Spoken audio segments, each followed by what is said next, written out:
buenas tardes. Estamos en un nuevo programa de Dale Fuego, aquí en Barricada TV, en INPA, la primer fábrica recuperada del país, ya hace 19 años bajo gestión de sus trabajadores. América Latina vivió y vive un proceso de transformaciones bastante importante a partir de la segunda mitad de la década del 90. Ese proceso que nace de una crisis muy fuerte que sufrieron nuestros países, consecuencia de la aplicación de modelos políticos y económicos de inserción en el mercado internacional y la política internacional, llevó a nuestros países a profundas crisis sociales, económicas, culturales y políticas. Uno de estos países, uno de nuestros países, es Venezuela. En Venezuela, el proceso de crisis y posterior reacción a esta crisis y transformaciones sociales que surgieron del levantamiento del pueblo venezolano y del levantamiento de un sector de las Fuerzas Armadas que se puso al lado de las necesidades del país y del pueblo. Ese proceso es quizá el más dinámico, el más conflictivo también, y el que más desafíos y debates ha dado a lo largo de todos nuestros años. Quizá porque es el que puso en el terreno discusiones que en la década del 90 nos habían planteado como olvidadas, que son las transformaciones estructurales de nuestra sociedad, el protagonismo pleno del pueblo, el cambio de estructuras económicas, sociales y políticas, inclusive una palabra que hacia fines de los 80, principios de los 90 había sido olvidada, que era la palabra socialismo. Para charlar sobre la situación venezolana actual, que sigue estando en el candelero no solo de América Latina, sino del mundo, tenemos como invitada hoy a Andreina Pino. ¿Cómo andás? Que ella es integrante de la Corriente Revolucionaria Bolívar y Zamora. Bien, para empezar, y para que la gente que ve este programa pueda ubicarse, ¿qué es la Corriente Revolucionaria Bolívar y Zamora? Bueno, gracias por la invitación. Sí. La Corriente Revolucionaria Bolívar y Zamora somos hombres y mujeres, campesinos, campesinas, comuneros y comuneras, que abrazamos un proyecto político de emancipación, de liberación, y sobre todo decimos que nosotros como corriente abrazamos el pensamiento de Bolívar y de Zamora y de Hugo Chávez. Somos antiimperialistas, somos hombres y mujeres que venimos de las bases, somos hombres y mujeres que venimos de la construcción del poder popular concreto en los territorios en los cuales nosotros hacemos el trabajo de base. Actualmente nos ubicamos en 12 estados del país y acompañamos los procesos de construcción de comunas y empoderamiento del pueblo en cada uno de estos territorios. Y cuando ustedes hablan del ideario de Bolívar, Zamora y Hugo Chávez, si lo tuvieras que definir muy brevemente y sencillamente, ¿cómo harías? Hablar de Bolívar, más allá que siempre cotidianamente decimos el padre de la patria, es el pensamiento de liberación, es el pensamiento de soberanía e independencia de los pueblos, no solamente de Venezuela, sino de toda la América Grande que llamaba él. Y cuando hablamos de Zamora, hablábamos de la lucha por el rescate de las tierras y la igualdad de los indios, de los negros, de los blancos, de los criollos, que marcó parte de la historia a través de la guerra federal en Venezuela, ¿no? Y hablar de Chávez, hablar del pensamiento de Hugo Chávez es recuperar todo este proyecto político que traía Zamora, que traía Bolívar, y que Chávez hizo una síntesis de este proyecto a través del Libro Azul, que nosotros también rescatamos a través del brazalete tricolor, y decimos que, bueno, que es la construcción de la patria bolivariana, que es la construcción de la patria antiimperialista, y sobre todo es la construcción de la patria socialista. ¿Ustedes cuándo surgen? ¿Cuándo surge el movimiento? No, el movimiento nace a principios de los años 80. O sea, en pleno auge del neoliberalismo, en pleno de Carlos Andrés Pérez, toda esa gente. Sí, Y bueno, tú acabas de hacer una reseña muy importante de lo que era el proceso o cómo está en ese momento estaba la situación político-social de nuestros países, ¿no? Y Venezuela obviamente no escapaba de esa situación.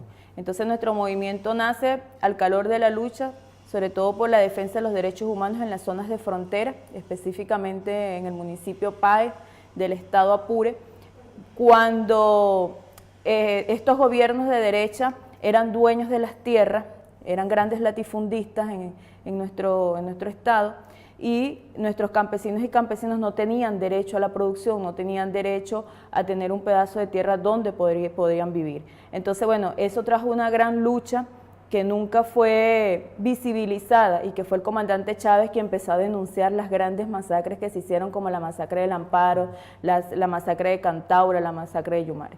Y cuántas otras masacres que todavía tenemos una deuda histórica que como pueblo ir sacando a la luz pública de lo que hacían los gobiernos de derecha, no solamente en Venezuela, sino en todo nuestro continente.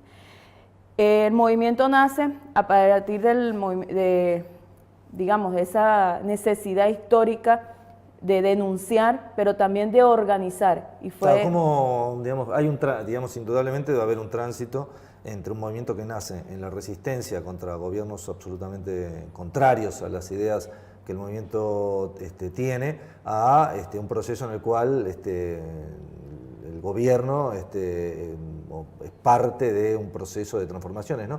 Pero ¿cómo se organizan ustedes en el territorio en ese momento y cómo lo enfrentan esta situación tan complicada previa al chavismo? Previa al chavismo, bueno, la forma de organización y, digamos, para buscar una cobertura legal fue a través del CODEUM, el Comité de Defensa de los Derechos Humanos, que empezamos a organizar a los campesinos directamente a los territorios e ir denunciando los atropellos de violación de derechos humanos que se estaban cometiendo. Como veíamos que no era solamente el tema de los derechos humanos, sino que también era pelear por la tierra, pero pelear por la reforma agraria, que en ese momento no existía en Venezuela. Allí empezamos a organizar el movimiento campesino. Desde los territorios, de los pequeños asentamientos y en las zonas de ocupación de las tierras, entonces desde allí nuestros compañeros que en ese momento estaban al frente de esta lucha, hablaban de, bueno, construir un movimiento que se llamaba Movimiento Revolucionario Simón Bolívar, ¿no? No existía todavía, no había pasado el 4 de febrero, no había pasado, digamos, todo esto, pero que desde las bases había una necesidad, pero no había una conducción política nacional, digamos, que encarnara esto. El 4 de febrero es el levantamiento de Chávez. Es el levantamiento de Chávez. Sí, sí.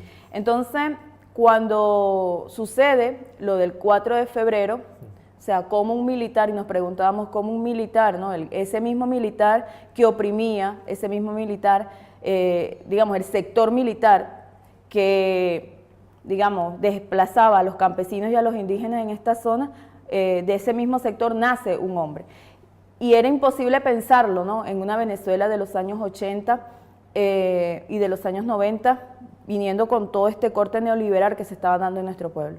Pero nace Chávez, porque a Chávez lo mandan a Apure, que es un estado al sur de Venezuela, como parte de un castigo. Chávez fue castigado, lo mandan como castigo para Apure, a las zonas indígenas, porque supuestamente no podía estar en la academia militar porque estaba haciendo una revolución dentro de la academia militar. Entonces ese castigo de Chávez lo ayudó al comandante a sentir lo que estaba luchando el pueblo, sobre todo en esa comunidad apureña, qué estaba pasando con los cuivas, que es una comunidad indígena, qué estaba pasando realmente con la tenencia de la tierra, y le dio una mirada, ¿no? En ese momento Chávez empezó a vivir lo que sentía el campesinado venezolano. Y bueno, nosotros paralelo a eso seguíamos nuestra organización, y es cuando se da el 4 de febrero, viene todos los sucesos del Caracazo, sí. por el tema del corte neoliberal, las medidas neoliberales que se implementaron, y ya desde ese momento Venezuela no fue la misma. Y es lo que... Ahí ustedes, a partir del 4 de febrero, primero el Caracazo y después el levantamiento de Chávez, ustedes ahí ya se empiezan a entroncar con todo este movimiento que surge tras esta figura y esta corriente que era primero Movimiento Bolivariano 200. Sí, Movimiento Bolivariano 200. Luego, bueno, digamos, Chávez sale, ¿no? Y cuando sale el comandante de Yare, ya nosotros existíamos, ya nosotros estábamos anclados en los territorios, seguíamos luchando por el tema de la tierra, y cuando el comandante propone ir a una Asamblea Nacional Constituyente, Chávez no llegó con un proyecto de gobierno de decir, bueno, yo voy a gobernar, no. Él llamó al pueblo venezolano, a la mujer venezolana, al campesino venezolano a hacer una Asamblea Nacional Constituyente, y que esa Asamblea Nacional Constituyente cambiara todo el marco legal constitucional para poder hacer las transformaciones que necesitaba el pueblo venezolano. Eso vimos identificado en Hugo Chávez, ese proyecto zamorano, vimos identificado en Hugo Chávez el proyecto bolivariano, y ahí es donde todo nuestro acumulado de hombres y mujeres lo pusimos a la disposición de ese proyecto, que lo hicimos con amor, con entrega, pero con una esperanza, y seguimos con la esperanza de la transformación y la construcción del socialismo. A ver, el proceso bolivariano se encuentra en una situación complicada en este momento. Sí. ¿Ustedes cómo caracterizan, cómo ven la actual situación venezolana? Hacemos un salto al presente para poder charlar más este periodo histórico que es una encrucijada importante. ¿Ustedes cómo ven la actual situación de Venezuela, la actual situación del gobierno bolivariano, la actual situación en la cual se encuentra el presidente Maduro? Para caracterizar eso tenemos que partir primero que la revolución bolivariana, desde que llega al poder, siempre estaba asediada por los enemigos internos y externos, por las oligarquías internas y externas, y más allá de las oligarquías, por el imperialismo. No ha dejado, o Venezuela no ha pasado un proceso o un año en los cuales no hemos sentido el ataque del imperialismo norteamericano y de todas las fuerzas de derecha de todo nuestro continente, ¿no? Eso hay que dejarlo como bien marcado, porque a veces la gente dice, no, pero es que quizás lo que llega a Argentina o puede llegar a otros países es que es una situación provocada desde el mismo pueblo, y no es así. Hay un hilo de agresiones constantes sobre el pueblo venezolano, de los cuales hemos salido victoriosas y victoriosas durante todos estos años. Cuando sembramos al comandante Chávez, porque nosotros decimos que Chávez sigue vivo en cada una de las mujeres y de los hombres que luchamos día a día por la construcción de nuestra patria, digamos que nos toma por sorpresa, ¿no? la desaparición de nuestro presidente. Sin embargo, Chávez dejó un acumulado histórico muy importante al cual la derecha, tanto nacional como internacional, no ha podido doblegar. Y Maduro, el presidente Maduro, también no se esperaba en ese momento, digamos, ser presidente de la República, y él muchas veces lo ha puesto en manifiesto. Y bueno, veíamos a un Maduro en un principio como que no agarraba los hilos, ¿no? Como que no estaba, digamos, estaba como aprendiendo en el tema del gobierno. Sin embargo, en la base ya estábamos fogueados y fogueadas en la construcción del poder popular. Ya estábamos... Ustedes han tenido una base muy fuerte dentro de los sectores campesinos, entonces. El proceso de transformaciones en el campo, ¿no? ¿Cómo lo vivieron y en qué situación se encuentra hoy el proceso de transformaciones en el campo para que, primero, el campo venezolano produzca lo que los venezolanos necesitan para vivir, y segundo, para que sean los venezolanos y las venezolanas y los campesinos venezolanos y los trabajadores venezolanos los que sean propietarios de esas tierras? ¿Cómo avanzó ese proceso? ¿Cómo lo ven ustedes? Primero avanzó con el tema de la ley de tierra, ¿no? Nosotros con las leyes habilitantes del 2002, que fueron las que generaron el golpe de Estado en contra del presidente Chávez, digamos, le entrega la titularidad de tierra a los campesinos y campesinas, se dio todo un tema de reforma agraria y todo un plan de producción, entendiendo de que Venezuela lo que producimos es petróleo. Sí. O sea, el 80% de nuestra economía depende del petróleo y de las ventas y digamos, los ingresos es de acuerdo a cómo está el precio del mercado internacional, es lo que, digamos, nosotros económicamente podemos agarrar divisa. Entonces, En esa situación estaba Venezuela, los campos abandonados. Recuerda que en 1903, a producto del éxodo campesino, todos nuestros campos fueron abandonados, producto del petróleo, y que las grandes transnacionales, bueno, necesitaban mano de obra barata. Ahora, en que esta situación Chávez nos decía, bueno, y nosotros como movimiento también nos planteábamos que era la vuelta al campo, en el sentido de que, bueno, generar condiciones sociales, condiciones de vida a los campesinos y campesinas. Para eso se desarrollaron una cantidad de proyectos, una cantidad de políticas dirigidas para el sector campesino, entre ellos, bueno, el tema de la tierra, el artículo número 14 de la Ley de Tierras, donde la prioridad de la tierra la tiene la mujer, que son luchas que también todavía estamos haciendo. En la actualidad, que era lo que te contestaba anteriormente, tiene que ver que, bueno, que el presidente Maduro, en este esfuerzo de continuar el proyecto del presidente Chávez, también nos hemos encontrado con sectores dentro de las mismas instituciones que no apuestan a la construcción del proyecto revolucionario. Bien. Y esto ha burocratizado el tema nuevamente de la tenencia de la tierra, ha burocratizado la entrega de créditos, ha burocratizado, y que es una de las denuncias que nosotros como movimiento siempre hacemos. Bueno, este tema que vos tocaste, vamos a avanzar sobre él un poco en el siguiente bloque. Acá la señora directora me está indicando que tenemos que ir a un corte. Así que bueno, vamos a un corte y seguimos enseguida con más Dale Fuego, charlando con Andreina Pino de la corriente revolucionaria Bolívar y Zamora.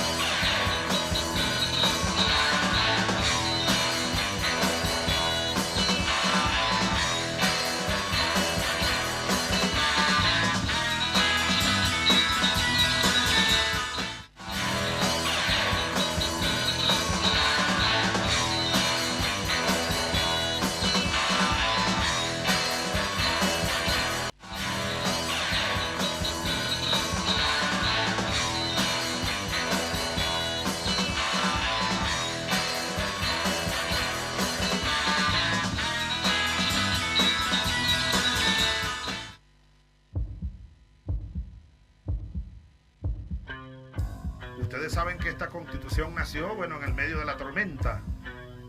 Y ustedes recuerdan que incluso detectaron ustedes mismos un equipo de constituyentistas que después de los debates y la discusión que aquí se daba abierta, donde participó todo el pueblo y todos los sectores sociales, religiosos, políticos, no hubo uno solo que se haya quedado sin participar.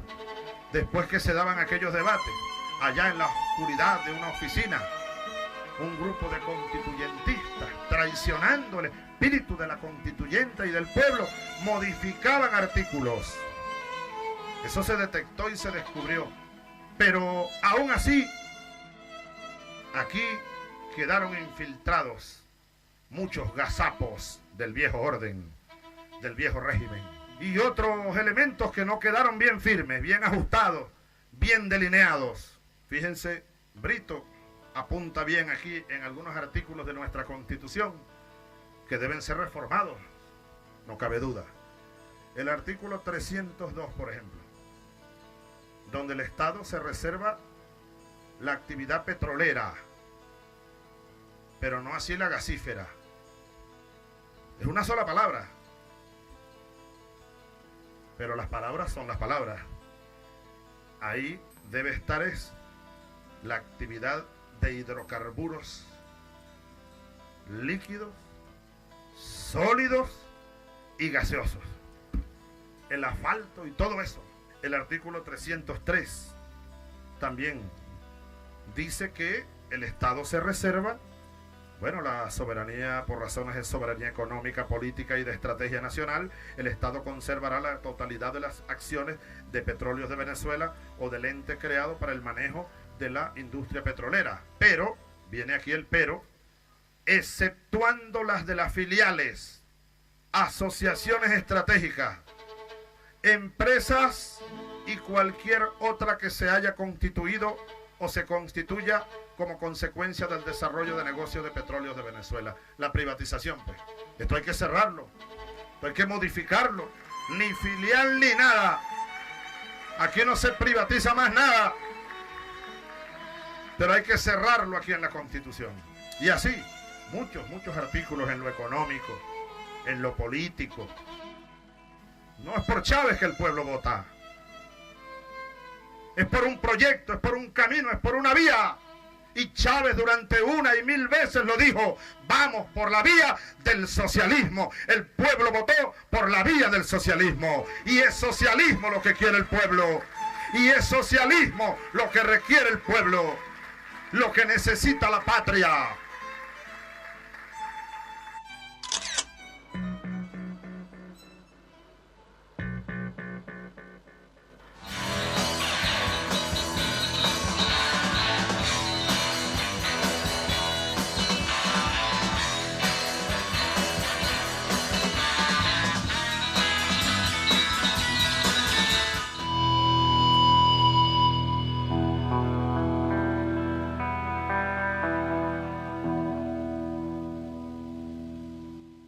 Seguimos en el segundo bloque de Dale Fuego, charlando con Andreina Pino, de la corriente revolucionaria Bolívar y Zamora.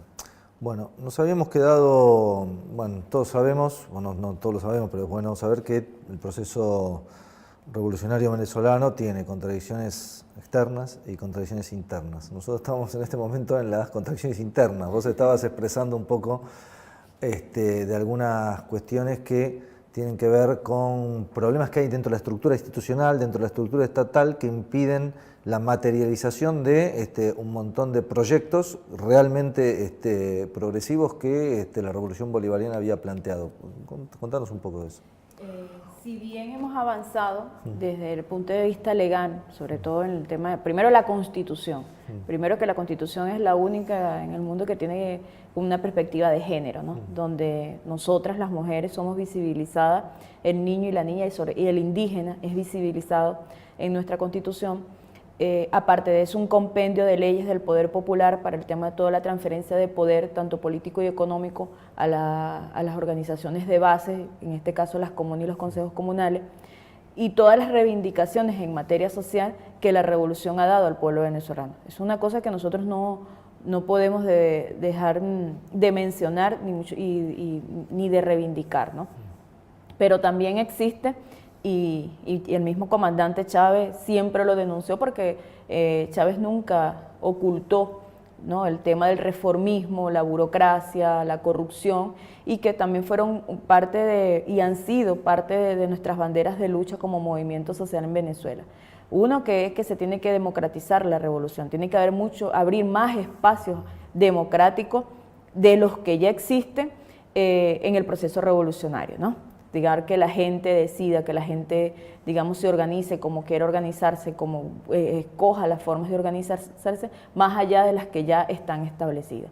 La otra es una lucha, nosotros decimos y pedimos a la Asamblea Nacional Constituyente que la corrupción tiene que ser un delito de lesa patria, ¿no? Y que por lo tanto tiene que ser las sanciones que se impongan a aquel funcionario, a aquella funcionaria que cometan hechos de corrupción, tienen que ser los de mayor grado en cuanto a la justicia, ¿no? Porque es un daño que no solamente se le está haciendo al pueblo venezolano, es un daño que es un daño de traición a la patria incluso, lo vemos así. Y lo otro que también lo hemos venido denunciando, que es el tema del burocratismo, la ineficiencia y la falta de calidad de muchos gobernadores, alcaldes, y que afectan directamente la ejecución de las políticas nacionales que están enmarcadas. Ahora, no es solamente pedir, ¿no?, desde, digamos, como bloque popular, sino que es a través de las comunas, en las cuales nosotros acompañamos estos debates que te estoy presentando ahora, también lo estamos haciendo en la comuna. Antes de pasar al tema de las comunas, que era justo el que íbamos a pasar ahora, pero vos mencionaste un tema que no quiero dejar de lado porque fue bastante sonado en los medios a nivel internacional, a nivel regional, y actualmente es quizá uno de los pilares de la ofensiva contra el gobierno chavista, contra el gobierno venezolano.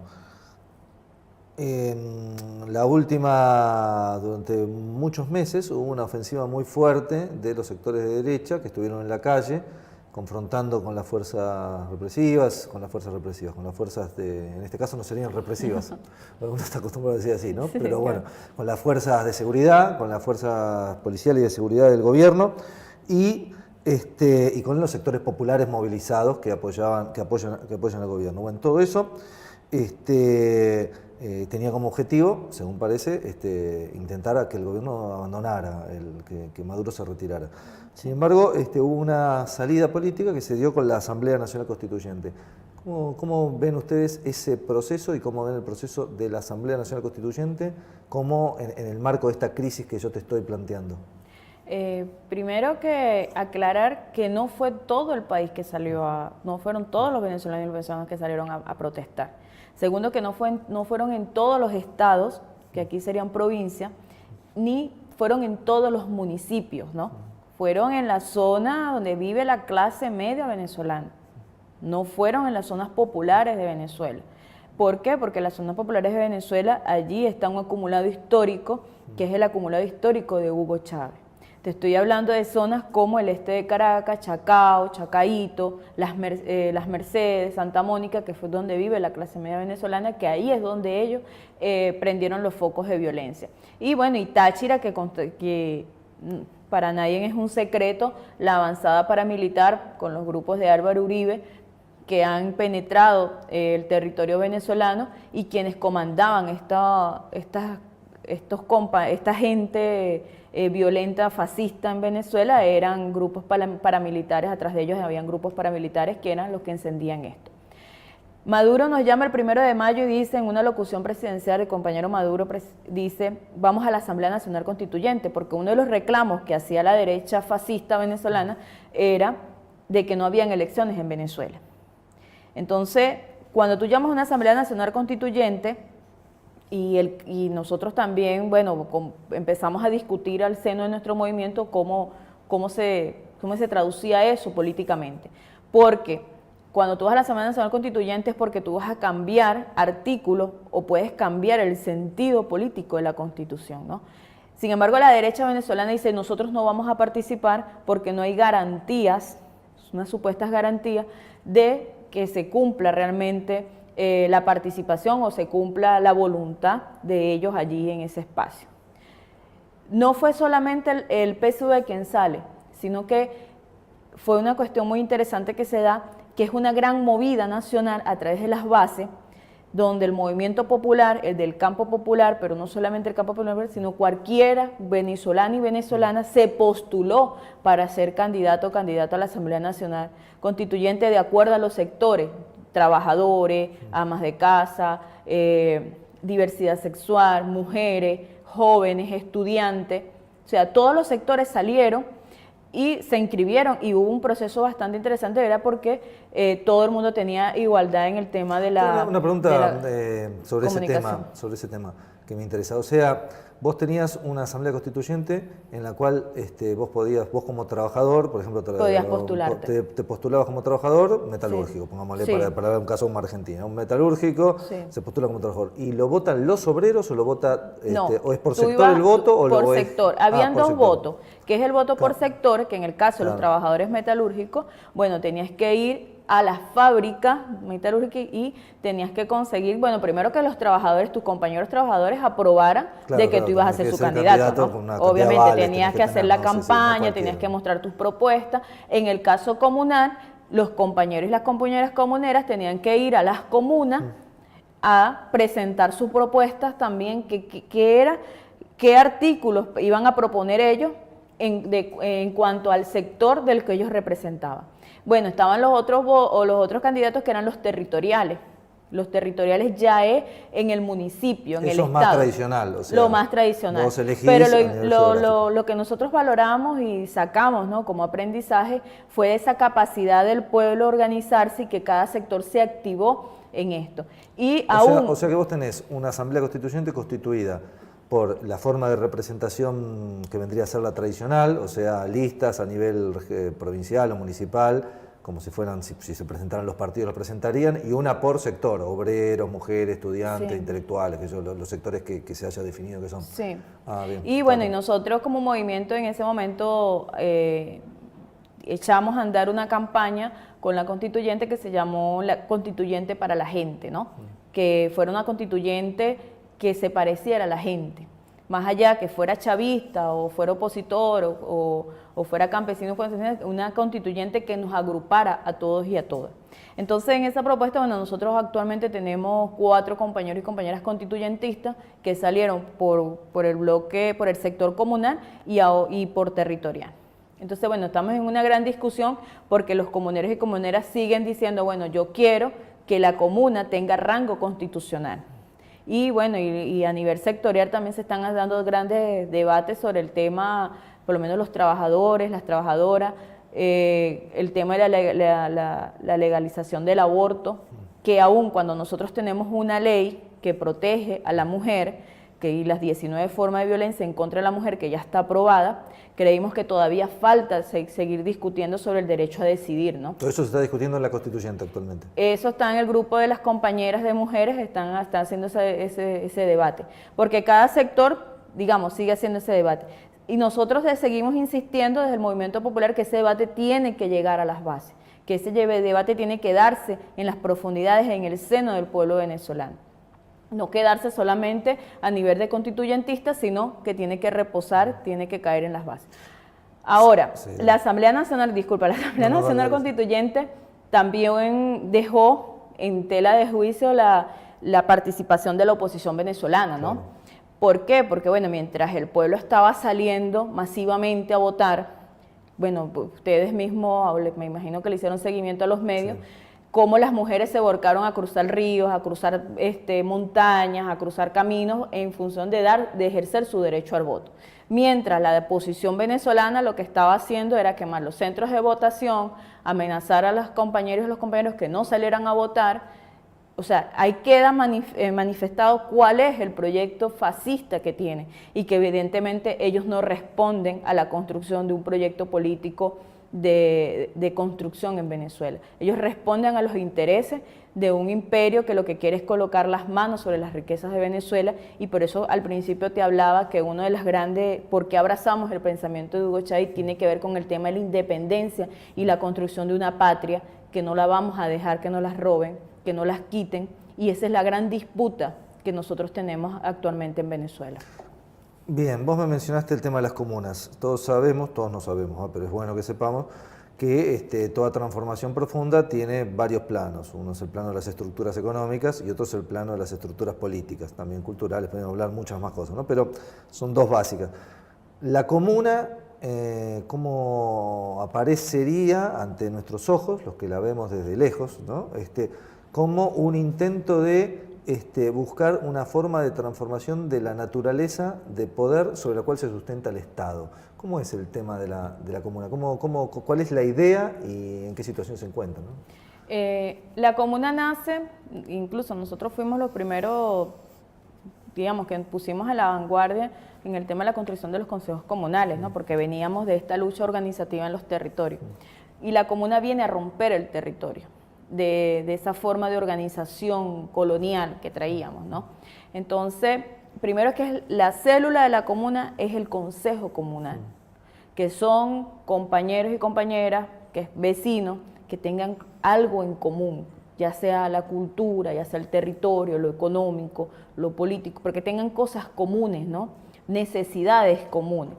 Entonces, tenemos las comunas campesinas, tenemos las comunas indígenas y tenemos también las comunas de la ciudad, los comunas de la ciudad. Pero el Consejo Comunal tiene su ley que fue discutida, debatida y que sigue en constante discusión por parte de los comuneros, y es que, bueno, que de acuerdo al número de familias, de acuerdo a estas categorías que te acabo de dar, empiezan a organizarse, ¿no? En Consejo Comunal. Ellos van, se registran, en asambleas de ciudadanos y ciudadanas, ellos toman la decisión de quiénes van a ser sus voceros en las distintas instancias que tiene la comuna. Por lo menos la comuna tiene, el Consejo Comunal tiene la instancia de Contraloría Social. ¿Qué tiene que ver la Contraloría Social? Un poco el trabajo que hace el Contralor del Estado, pero replica eso a nivel de territorio, ¿no? O sea, a ver, vos tenés para entender la concepción, porque uno en general tiende a pensar, por ahí es así, digo, la comuna como, bueno, una forma, el Estado, o sea, Venezuela o el país que fuera, se organizaría en un sinnúmero, 10.000 comunas, 10.000 pongámosle. ¿Esas comunas tendrían una delimitación geográfica o serían por sectores? ¿Cómo? No. Está el Consejo Comunal, por lo menos nosotros aquí tenemos 2 consejos comunales. A partir de 3 consejos comunales, tú conformas la comuna. Claro. Independientemente, que era lo que Chávez planteaba en el primer aló presidente, vivan o no estén relacionados dentro del mismo territorio. Por eso te hablo de romper el territorio. O sea, una comuna del municipio, por colocarte un ejemplo, del municipio del estado Portuguesa con una comuna del estado Barinas, que lo que separan es un río, ellas pueden agruparse ahí territorialmente como comuna. ¿Por qué? Porque el tema de la convivencia, el tema incluso del río, de las tierras, claro, las hace comunes. Entonces, la comuna viene, y lo que nosotros nos planteamos siempre es la construcción del Estado comunal. ¿Y qué es la construcción del Estado comunal? Que el ejercicio directo, administrativo y de la transferencia de poder sea a través de la comuna. ¿Por qué? Porque es que es la célula, por eso te hablaba de la célula, ¿no? Es lo que está dentro de las bases. Entonces, es la gente que aún no sea chavista, no sea del PSUV, no sea de oposición, sino que es la gente, el común, toda la gente que vive en ese espacio, forma parte de ese consejo comunal. Que se hacen discusiones a lo interno, todas las que tú quieras. Que de repente hay gente internamente dentro de ese ámbito geográfico que no está de acuerdo en la forma como se ejerza o se hace la transferencia de poder, pero por eso se dan las discusiones y eso es lo rico y lo valioso de lo que es el tema del trabajo comunal. Y es uno de los grandes saldos que nos deja la revolución. Bien, vamos a ir a un segundo corte que acá están reclamando, así que seguimos en unos minutitos charlando con Andreina Pino de la Corriente Revolucionaria Bolívar y Zamora, aquí en Dale Fuego, en Barricada TV.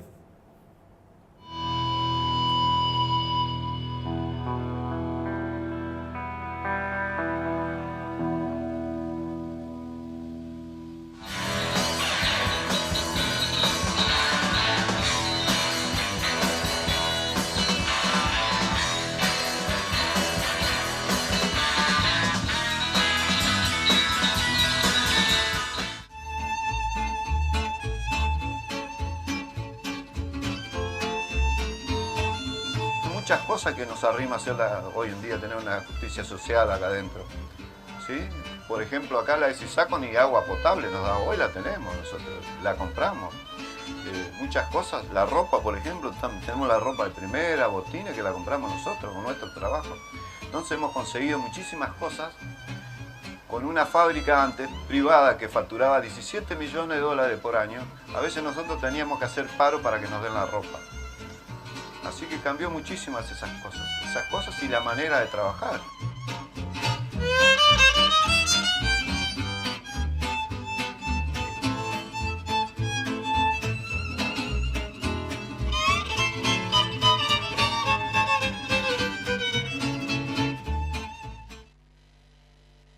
La cara de la guerrilla siempre ha sido oculta, clandestina, siempre se cuenta por pedazos, entonces le queda todo el campo mediático para que el gobierno construya una imagen de nosotros, ¿no? De ahora en adelante, pues yo creo que el trabajo es precisamente ese, ¿no? Mostrar la verdad, donde se van a mostrar con cifras en mano quiénes son los victimarios y quiénes son las víctimas. Con una verdad histórica como la que ya marcamos nosotros en La Habana, donde se muestra quién inició la guerra, por qué se iniciaron las FARC, cuál es la lucha de las FARC, con estadísticas en mano, ¿no? Los paramilitares, los falsos positivos, la inversión norteamericana en la guerra y la defensa del pueblo colombiano, que en realidad ha sido el mismo pueblo el que ha financiado o el que ha impulsado de cierto modo la resistencia armada desde el inicio. Y los medios de comunicación pues son vitales. Nosotros pensamos, o personalmente yo creo que se tendrá que crear películas, novelas guerrilleras, si se puede, para mostrar esa realidad, digamos, que tenemos, y donde cada guerrillero es una historia terrible, de víctima, de abandono estatal, de persecución. Barricada TV, adelantando la construcción de un nuevo mundo.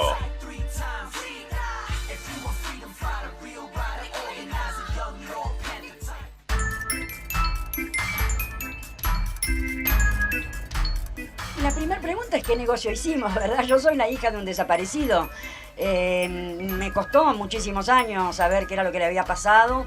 Esto es la historia de todos los hijos, hijas, familiares de desaparecidos que hemos buscado a nuestros seres queridos durante tantos años.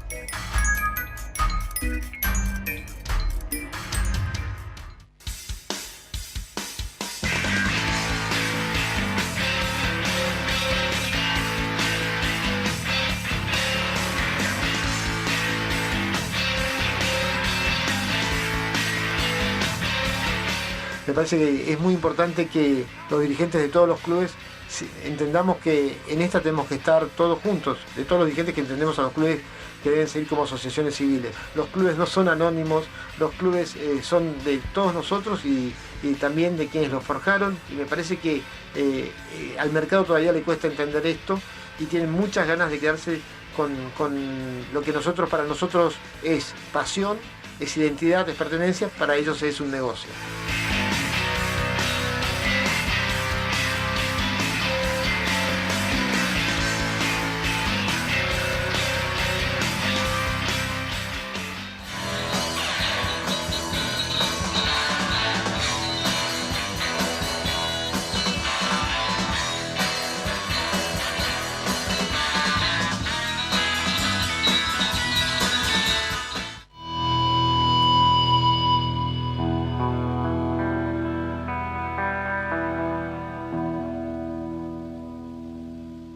Tercer bloque de Dale Fuego, aquí en Barricada TV, charlando con Andreina Pino, y estamos charlando sobre el tema de las comunas.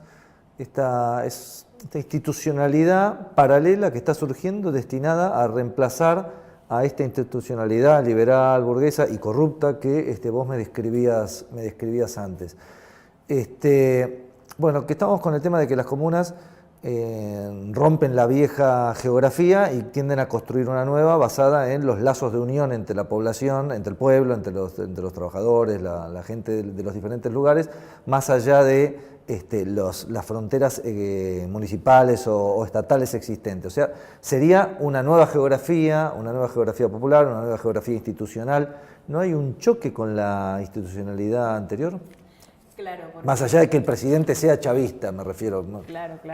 Y esas son las discusiones, ¿no? Porque la comuna viene a romper la división territorial en lo que están acostumbrados o que viene desde los procesos de independencia, ¿no? Aquí se plantea la nueva geometría del poder, que es romper eso. O sea, una comuna puede estar dentro de dos estados. Eso no se puede ni pensar, ¿no? ¿Cómo hacer eso? Lo importante de esto es que los procesos, tanto de elección de allí, del Consejo Comunal, para tú ser parte de un Consejo Comunal tienes que ser postulado y postulada por los compañeros vecinos y vecinas de ese territorio, o campesinos y campesinas o indígenas. Aparte, para que tú seas vocero tienes que ir a un proceso de elección popular. Por eso que también es bueno cambiar esto de que las comunas son chavistas. No es que las comunas sean chavistas, que la mayoría de los voceros electos en esas comunas sean chavistas es otra cosa, pero en esas comunas podemos decir que allí, ahí converge todo el mundo, ¿no? Porque están dentro de ese espacio. Ahora, ¿cómo construir el Estado comunal y cómo salir de esta vieja lógica del Estado burgués, de lo que tanto nosotros hemos venido conversando durante este rato? Y tiene que ver, uno con el empoderamiento del pueblo. El pueblo tiene que asumirse protagonista de ese proceso. Y ahí es donde nacen parte de las contradicciones de la Revolución Bolivariana. Y no solamente las contradicciones, sino también es la lucha entre lo que no acaba de morir y lo que no termina de nacer. Actualmente nosotros llevamos un candidato, que es el compañero José María Romero, en el municipio Páez, uno de los municipios con mayor cantidad de comunas de este gran y hermoso proceso que hemos venido construyendo. Y una de las cosas que pedimos como plan de gobierno es la municipalización del poder popular. ¿Qué quiere decir esto? ¿Cómo traducimos nosotros esto del movimiento? Nosotros decimos que ya es hora que si de verdad queremos hacer las transformaciones y avanzar hacia el Estado comunal, estas alcaldías tienen que dar paso a lo que son ya el gobierno comunal o el autogobierno comunal. ¿Y qué es el autogobierno comunal? Porque ya están las estructuras, que son los parlamentos, que son los comités de trabajo, la gestión administrativa, la gestión financiera de estas comunas, y que ya no tiene sentido el tema de la municipalidad, porque evidentemente ya tenemos una estructura de gobierno anclada directamente en los territorios. Entonces, cuando hablamos del tema de la municipalización del poder popular, es esa transferencia directa administrativa y política que se le tiene que dar a las comunas. Pero también decimos que el tema presupuestario, que ese situado... Te iba a preguntar eso, porque justamente vos tenés una cuestión que es un conjunto de personas, nosotros nos podemos juntar y convocar una asamblea, pero es necesario, y decir vamos a gobernar así, necesitas generar finanzas, ¿no? Claro. El municipio debe cobrar impuestos o debe recibir una participación del Estado. En el caso de las comunas, se ha venido trabajando con las comunas a través de las cartas comunales y a través de las gacetas comunales. ¿Qué son las gacetas comunales? Como decir la Gaceta de la República, pero en escala ya comunal, ¿no? Y es que esa gaceta tiene que ser discutida, debatida y aprobada. Una vez aprobada por la mayoría más uno, en las comunas, en asamblea, eso tiene que se hace ley dentro del territorio, y todo lo que pasa por ese territorio tiene que ajustarse a esa gaceta comunal. En el tema del presupuesto, nosotros proponemos la discusión del presupuesto municipal tiene que ser un presupuesto participativo. Y para que sea un presupuesto participativo, bueno, ahí se tiene que activar todo lo que es el comité, la unidad administrativa y todo lo que es el sistema económico comunal de la comuna, para poder así discutir todos los proyectos, no solamente desde el punto de vista de inversión social, sino también los proyectos de productividad que se tiene que dar dentro de las comunas. Entonces, todo un sistema, ¿no? Y pasaríamos muchas horas acá debatiendo y hablando, conociendo todo este hermoso trabajo, el que es el trabajo comunal. Porque la comuna tiene que ser participativa, pero sobre todo tiene que ser participativa. Y otro de los elementos que llevamos a discusión ahorita en la campaña es que el municipio tiene que ser un municipio productivo. Y no solamente desde el Estado, sino que cómo activamos el aparato productivo de las comunas. Porque si tú estás anclado en el territorio y tú tienes todo un sistema, ¿no?, que te permite a través de la ley, que es el sistema económico comunal, y estamos atacados directamente por un proceso, por una guerra económica, la comuna tiene que dar ese salto productivo y empezar a activar todos los motores que se encuentran dentro de ese territorio.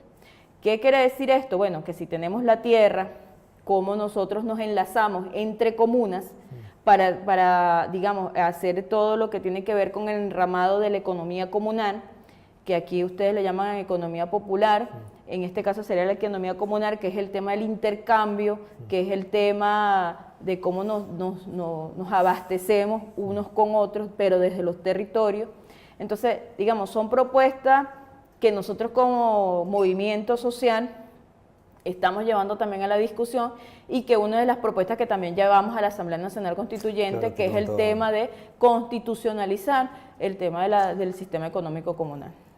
Esta pregunta tiene dos caras, ¿no? Una del funcionamiento de cómo lo que vos estás planteando, cómo plantean esto, transformarlo en constitucionalizarlo, y otro es, si vos constitucionalizás esta forma de funcionamiento, ¿qué repercusiones políticas crees que puede haber? Porque en este momento se está dando una lucha política importante en Venezuela.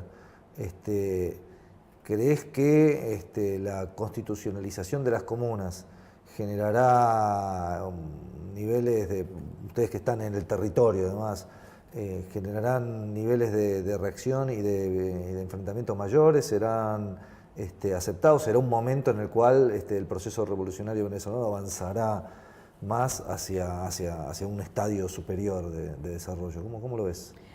Mira, que como te decía anteriormente, ¿cuál es el proyecto político de la oposición venezolana? No es un tema de gobernabilidad, y lo hemos venido discutiendo durante todos estos días. Tengo una pregunta que me quedó en el aire y que seguramente ¿todo el territorio venezolano ya está cubierto de comunas o hay lugares en el cual las comunas hay más desarrollo y otros en los cuales tiene mayor, no hay, digamos, o es muy embrionario? Sí hay, digamos, no es que hay una cobertura total, pero sí podemos decir con toda seguridad de que por lo menos en cada estado hay una gran organización comunal, pero sobre todo los estados llaneros, Barinas, Apure es uno de los estados con mayor número de comunas, se ha avanzado el tema de la organización comunal, ¿no? También porque eso no se decreta, no es que el Estado va a llegar y va a decretar una comuna. Es un proceso de organización, de movilización y formación incluso el tema de la comuna, ¿no? Entonces eso tiene que pasar por un tema asambleario, de organización. Lo que sí es que nosotros tenemos casi todo el país en consejos comunales. Agarrándome un poco lo que tú me dices de la pregunta, pero es que la oposición, muchos de la oposición también están metidos en consejos comunales y están en comunas, ¿ves? Entonces, ¿cómo traducimos esto? Bueno, pero es que ahí es donde entra el tema de lo que plantea la derecha venezolana, o sea, no tienen un proyecto de país, porque si nosotros desde la izquierda, desde esta bancada, podemos decir de que, bueno, nosotros estamos proponiendo el Estado comunal, pero ¿qué proponen ustedes? ¿No? Y no es que la comuna va a romper con el tema de la economía mixta, no, o sea, va a estar la economía del sistema económico comunal, pero el inversionista, el privado, el que invierta, eso no va a desaparecer. No es porque si tú tienes un negocio privado, cuando nosotros allá de una tienda, allá le decimos negocio, una tienda, resulta que esa tienda va a pasar a manos de la comuna. No, tú vas a seguir siendo comerciante dentro de esas comunas, solo que tú te vas a regir por las normas de convivencia de la comuna, que es distinto de lo que marca, digamos, la economía capitalista. Te quería, para cerrar, hacer una pregunta que sin duda está muy presente en Argentina y que tiene que ver con muchas de las informaciones que llegan, pero sin duda tiene que ver con una situación de crisis. ¿Cómo ves la situación económica?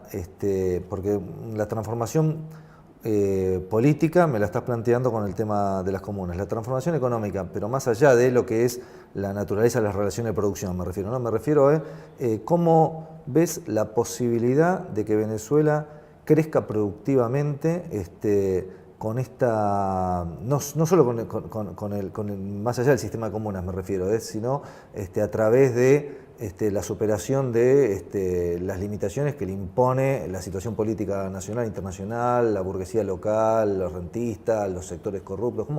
¿Cómo ves que toda esa inmensa riqueza que Venezuela puede generar se transforme en un potencial económico que la saque adelante? ¿Qué crees que es lo que falta o lo que hay que hacer?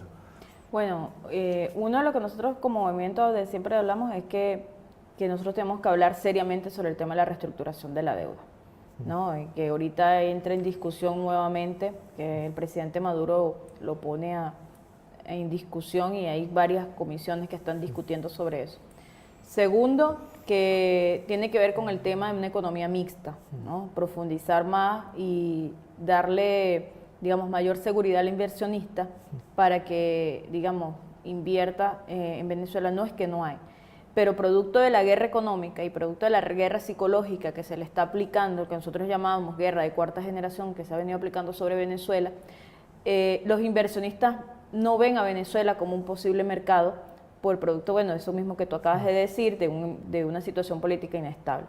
En Venezuela tiene todas las condiciones para invertir, desde turismo hasta las inversiones en lo que tiene que ver con el procesamiento de hidrocarburos, ¿no?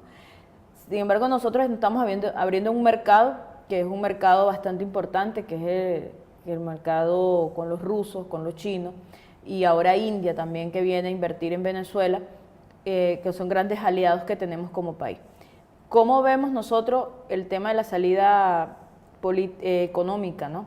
Uno, que es que evidentemente tenemos que poner un esfuerzo entre todos y todas las venezolanas para combatir el tema del contrabando de extracción, que es uno de los grandes flagelos que tenemos a través de la frontera con Colombia, pero también tener, más allá del tema de la comuna, es cómo activamos todo el aparato productivo nacional, ¿no? Y el aparato productivo nacional tiene que ver, bueno, de que realmente nos dediquemos más allá del tema del petróleo, y por eso el presidente Maduro plantea el tema de la economía post-petróleo, ¿no? Claro, porque yo recuerdo en los primeros tiempos, Chávez, bueno, Chávez era militar, por lo tanto venía con una idea de un sector de los militares industrialista y demás, la nacionalización, acá me están haciendo que cerremos, ¿no? Cerramos con esto, la siderurgia, el cemento, todas esas industrias, inclusive poner una fábrica de tractores, todo como para desarrollar la industria. Para cerrar, ¿eso se encuentra avanzado en este momento o quedó paralizado por ahora? Nosotros siempre hemos debatido el tema económico como movimiento, y nosotros decimos que, bueno, que es necesario que varias empresas que fueron expropiadas pasen otra vez nuevamente a la mano de los privados, ¿no? Que tiene que ver, y esto quiero aclararlo un poco, no es que el modelo no funcione, sí funciona el modelo socialista. Lo que pasa es que cómo traducimos eso en los ensayos, que por lo menos son las empresas, son las propiedades, digamos, que se tienen. El gobierno ha hecho un esfuerzo de darle movilidad a todo este tema de las empresas, pero también hay cosas que cruzan económicamente esto, que ya lo hemos venido conversando. Ahora, ¿qué decimos nosotros? Bueno, que nosotros tenemos que tener una economía mixta. Evidentemente el Estado tiene que tener cierto capital invertido en estas empresas, pero que también la empresa privada nacionalista, pues no le estamos diciendo que sean chavistas o que sean revolucionarias, pero por lo menos que sean nacionalistas, ¿no? Inviertan y produzcan allí. El problema es, la cuestión es la que no ves de parte de los sectores privados, de algunos sectores privados de Venezuela, esa intencionalidad de querer, digamos, ayudar. Entonces, por eso apostamos, entonces tiene que ser el pueblo, solo el pueblo, salvo el pueblo, y tiene que ser entonces desde el pueblo que se dé esta transformación económica en el país. Bueno, me están matando acá, que nos excedimos, pero el tema es interesante y realmente el tema económico es una cuestión importantísima como para poder salir adelante con los proyectos políticos de independencia nacional y de justicia social, ¿no? Que son en última instancia los planteos básicos de cualquier proceso popular de transformación.